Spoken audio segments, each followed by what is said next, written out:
Hi there, Bernadette McGree here with Beginners Yoga. Today's pose is tree pose or vrikshasana. Tree pose is a really good pose for finding balance. What I want you to do is begin by bringing your big toes together and keep a little gap between your heels. Now, if you're someone who has a challenge, if you're challenged doing balance, I recommend you work with a wall so you can bring your hand to a wall to steady yourself. So with your big toes together and a little gap between your heels, let's take the right hand to the wall. If you don't need a wall, that's fantastic. Bring your hands beside you. Turn your left toes out. So just turn your left leg out and come onto your toes and lift your heel a little.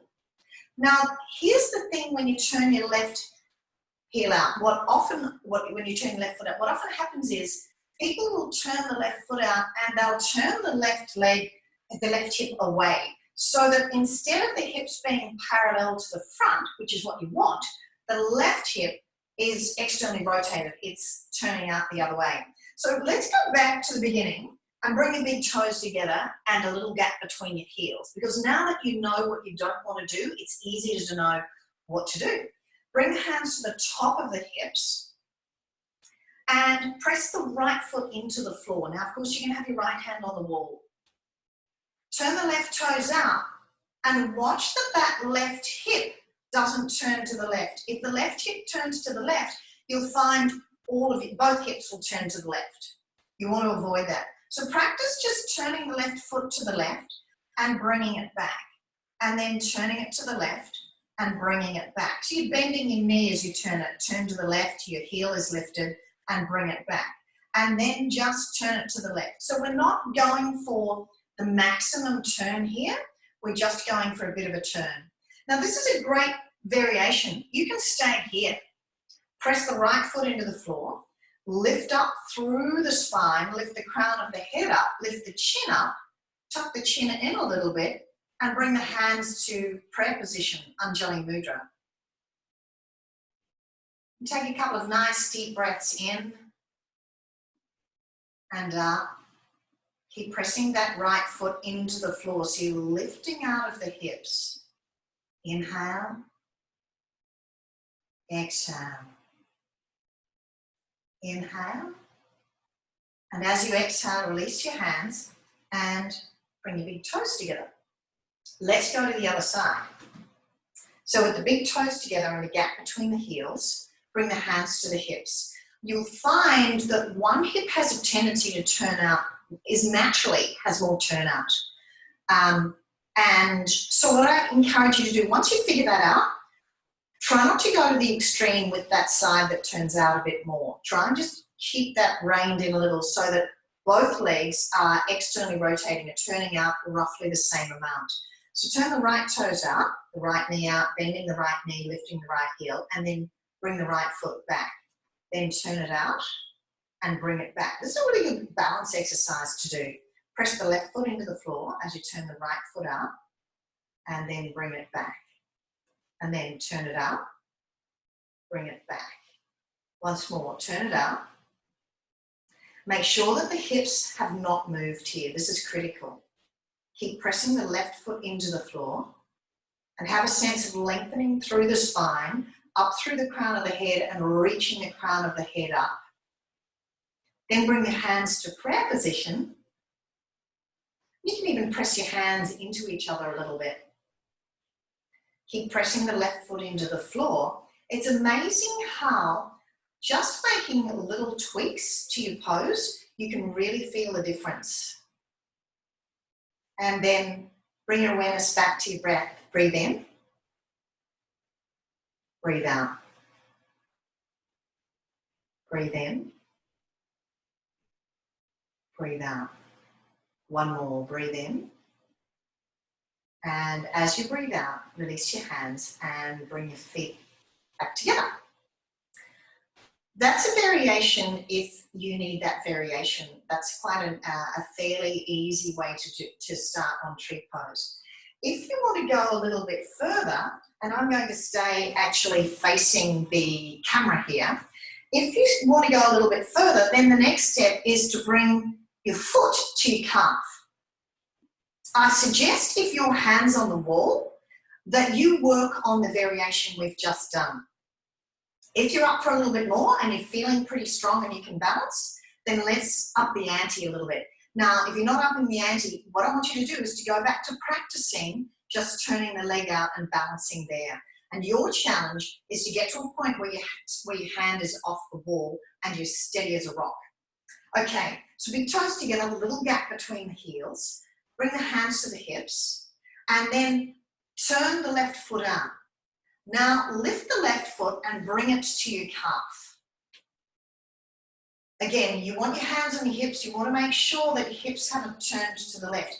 It doesn't matter if the knee isn't pointing out straight out to the left, if it's pointing off to an angle somewhere, and it will be pointing somewhere between straight ahead and out to the side. So just be okay with that. Now, press the right foot into the floor and have a sense of pressing the right calf muscle into the left foot. If you're still balancing and you're working with the foot on the mat, just press the right foot into the floor. Lift up through the spine, through the crown of the head, and if you balance, bring your hands together in prayer position. Press your hands in towards each other. Tuck your chin in a little bit, and then breathe in. Breathe out. Inhale. Exhale. And notice those little, that standing foot, keep breathing, will be constantly making adjustments. And then with your exhalation, release your hands and gently release the left foot. Now, when you exhale, when you release the foot, try not to just sort of collapse into it. It's not a dance move. Okay, so you're actually trying to control that foot coming down because that standing leg, that right leg, is doing a lot of work here. And you want to keep it working right up until that moment when the left foot is planted firmly on the mat or the floor. So let's go to the other side. Big toes together, little gap between the heels. And once again, bring the hands to the hips. Turn the right foot out and either keeping the right foot down or bringing the right foot to the calf. Remember, the name of the game is to not turn the hips. So the hips, think about maybe headlights on the front of the hips. You want those headlights to be pointing forward the whole time. You don't want one headlight going up. You want both of them pointing forwards. And that's why hands on the hips is a really good way to figure out what's happening in your hips. Press the standing leg, the left foot, into the floor. And then have a sense of pressing that calf into your foot. Now, if you've got your foot down, just keep pressing the left foot into the floor. And then draw up through the spine, through the crown of the head, and bring your hands to prayer position. Focus on your breath, breathing in, breathing out. Inhale, exhale. Inhale, exhale. And then very gently, controlling it, release the foot down. Give yourself a little wriggle and jiggle, shake your legs out. We're going to do a third one, and this is up in the ante again. So if the first and the second one, you rocked it, then you're ready for level 3. Start by bringing the big toes together and keep a gap between the heels, just like we did in each of the other variations. Now, remember, you've got a third chance here to practice. Stay at the level where your breath is steady and you're balanced. It's okay if you feel a little bit of teetering, a little bit of movement in your foot that's on the mat, on the floor, but you want to be able to hold that balance. Okay, from here, bring your hands to your hips and either turn the left foot out, keeping the foot on the floor, or turn the left foot out, bringing the foot to the calf, or reach down and grab the left ankle and bring the foot to the inner thigh. Whoopsies. Straight away when you bring the foot to the inner thigh, there's a huge amount of pressure. That left foot's on the inner thigh, which is why I leaned over and had to grab the ball. Now, focus on that standing leg. If your foot's on the inner thigh particularly, you're going to need to meet that energy with a lot of other energy. So it's this oppositional energy. It's a wonderful thing that happens in yoga. So with your left foot pushing into the right thigh's got to meet that left foot with as much energy to be able to keep you balanced. If your foot's on your calf, similar thing. If your foot's on the floor, you just press that right foot into the floor. Now here's another thing that's really important. So you can have your hands on your hips or you can bring your hands to prayer. I really want to remind you that when you bring your foot to your inner leg, it's either on the inner thigh or it's on the calf. It's not on the knee. No part of the foot should be on the knee. And that's because of the way the foot bends. Okay, from there, very gently release and bring yourself back to standing on both feet. So that point about bending, the knees are meant to bend forwards and backwards, knee flexion and extension. When we put the foot on the knee, we're forcing the knee across to the side. So we're asking the knee, which is a hinge joint, which should be just bending so you can bend and straighten your legs, we're asking it to sort of bend to the side. So it's really important that that foot goes on the floor, the calf, or right up on the inner thigh, nowhere near the knee. But this is a real safety issue. Okay, let's go with the other side. How's it going for you? I hope you're going really well. I'm sure you are. Big toes together, gap between the heels. And here's another thing. One side is always going to be a little stronger than the other. So for me, for example, it's my right side is the slightly weaker side. And as we explore our body in yoga, we become aware of these differences. And I want to remind you here that it's about becoming aware of the differences, but not judging them. So rather than saying, oh, my right side's no good at this, you just say, okay, that's my weaker side. And here's the juicy bit. Your weaker side is the side that you become really conscious of, and you can really work that side and notice the improvements. So relish that experience rather than judging it and being hard on yourself about it. Just explore it and have a fairly neutral sort of attitude towards it.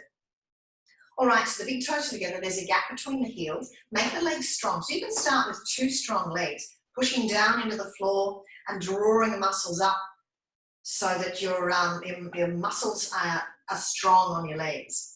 And then turn the right foot out, hands on the hips, turn the right foot out and bring the foot on the floor, on the calf, or grab the right ankle and bring the right foot into the inner thigh. Straight away, if your foot's on the inner thigh, you're going to have to fire up that inner left thigh muscle, your adductors, to push back to that foot. Otherwise, you'd end up leaning over to the left. Now, find a steady position here. And then the other thing that we often talk about in yoga is where we look. We call that our drishti. In standing poses, where you're balancing like this, it's really important to have one spot that you look at. So when I was a little girl doing ballet, we were always taught to, look at a point straight ahead. I find that if you look at a point on the floor and straight ahead, that's a little bit easier. So if you end up, if anything's moving around you, don't watch the moving thing. Don't watch a movie. You can watch a movie doing this. Look at something that's not moving. And again, you'll notice there's a little wavering from one side to the other. So that grounded foot, in this case the left foot, is just, it's a bit of an argy-bargy from one side to the other, constantly sort of figuring out where that balance point is for you. And then very gently release, controlling it all the way through. Give your legs a little bit of a wriggle and a jiggle. Well done. That was quite a long session. So this is a fabulous balancing pose. I had to think about that for a minute. It's a great balancing pose. And you can do this washing dishes at the kitchen sink, folding clothes, anything. So enjoy it. Enjoy this journey. It's a big one and it's a great one. Okay, namaste.